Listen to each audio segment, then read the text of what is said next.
ശബരിമല തന്ത്രിസ്ഥാനത്തെ തലമുറ മാറ്റത്തിൽ ഇന്ന് നിർണായക തീരുമാനം. ഇക്കാര്യം തീരുമാനിക്കാൻ ഇന്ന് തിരുവിതാംകൂർ ദേവസ്വം ബോർഡ് യോഗം ചേരും. നിലവിലെ തന്ത്രി കണ്ഠരര് രാജീവരുടെ അഭ്യർത്ഥന പരിഗണിച്ചാണ് പകരക്കാരനായി മകൻ കണ്ഠരര് ബ്രഹ്മദത്തനെ നിയമിക്കാൻ ബോർഡ് ഒരുങ്ങുന്നത്. ശബരിമലയിലെ തന്ത്രിസ്ഥാനത്തെ മാറ്റം സംബന്ധിച്ച് നിർണായക തീരുമാനമാണ് ഇന്ന് ദേവസ്വം ബോർഡ് കൈക്കൊള്ളുക.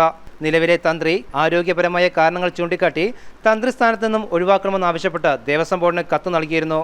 തനിക്ക് പകരം മകൻ കണ്ഠരര് ബ്രഹ്മദത്തിനെ തന്ത്രിയായി നിയമിക്കണമെന്ന അഭ്യർത്ഥനയും കത്തിൽ ഉൾപ്പെടുത്തിയിട്ടുണ്ട്.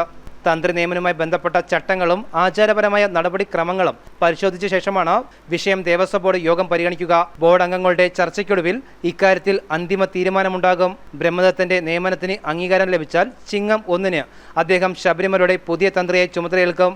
ഇതോടെ തലമുറകളായി തുടരുന്ന കണ്ഠരര് കുടുംബത്തിന്റെ തന്ത്രി പാരമ്പര്യം പുതിയ ഘട്ടത്തിലേക്ക് കടക്കും. ജനം, തിരുവനന്തപുരം.